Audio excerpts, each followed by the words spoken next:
Hey, top analyze the math industry, and we are going to take a look at the introduction to radians.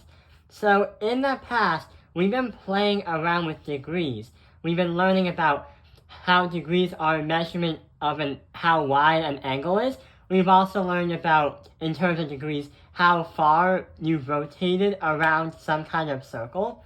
Well, we're going to introduce what radians are, because they're an alternative measurement that replaces degrees. And radians are also used to better precisely understand where or how wide is the angle. So right over here is a circle, and right inside of the circle is a red radian, which is a line that's half of the circle and is literally the color red. So beforehand, there used to be degrees where mathematicians would understand the rotations and the angles of how wide they are, but sometimes you need to find what the degrees are. So they needed to find another unit of measurement to kind of replace it, but also help you find what the degrees are. What they did is they grabbed the measurement of the radius and they compared it to the outer edge of the circle, also known as the circumference. The crazy part is when they did that, they found a relation. They would have 1, 2, 3, 4, 5, and here's 6 right here. Here's 6, but it would be a little bit more. They would have 6 radians around, but the crazy thing is you have a little bit left over. And there is a relation that when you compare the radius and you try to lap it around the circumference, you will get around 6.28 of those radiuses around the circumference of the circle. So that is how the radians are first thought of. That's how the ideas of radians were born. To understand 6.28 radians around the circle, here's what's going to happen. We can say that 2 pi is the same thing as 6.28 because 2 times 3.14 is equal to this.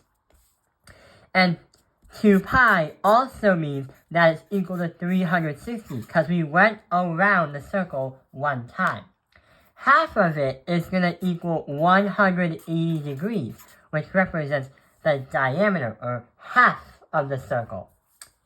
And to understand, we can say that 1 radian is going to equal around 57.2 degrees. There's going to be more decimals because it's an irrational number, but those are the basic formulas that will help you convert from radians to degrees. So another thing that we like to take a look at is called the unit circle. So right over here is called the unit circle. It's helpful to understand how to convert from radians to degrees and degrees back to radians. For example, if we start at 0 degrees or 360, we are assigned 2 pi as the radians. As we go up, we can say at 90 degrees is pi divided by 2, 180 degrees is pi, and 270 degrees is 3 pi divided by 2. And we keep going around the circle in a counterclockwise rotation. Let's try to use the unit circle to solve these problems right over here. So right over here, we have 345 degrees and 2 pi divided by 9. What we're going to do is we're going to convert them. We're going to convert this from degrees to radians and convert this from radians to degrees. How are we going to do that? Well, there is a strategy that we can use called dimensional analysis. And it means when you find the unit of one measurement, you multiply and divide so you can completely convert it to the other measurement. For example, 345 degrees. We can multiply that by pi divided by 180 because we're trying to get rid of the degrees. so these two would cancel out.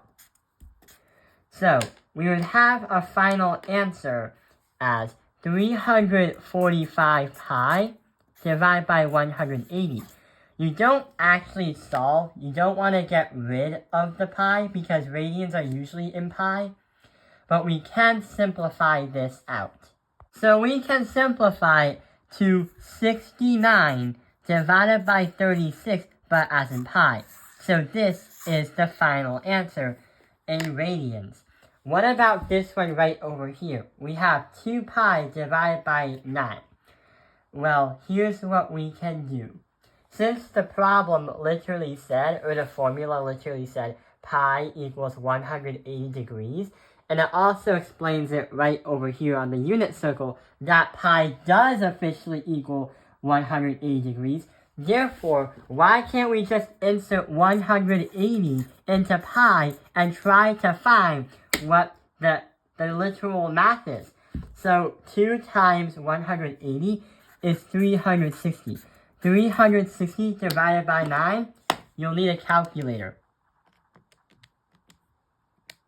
And your final answer is 40 degrees. So yeah, we've learned about what radians are and how it was discovered or thought of, what the unit circle is over here, and how to convert between degrees and radians, and vice versa. This video is definitely going to help you when you're trying to learn higher level math, and you also enhance your math skills. I hope this video has helped you understand the introduction to radians. Thank you for watching Topping Airlines Math Industry. Like and subscribe.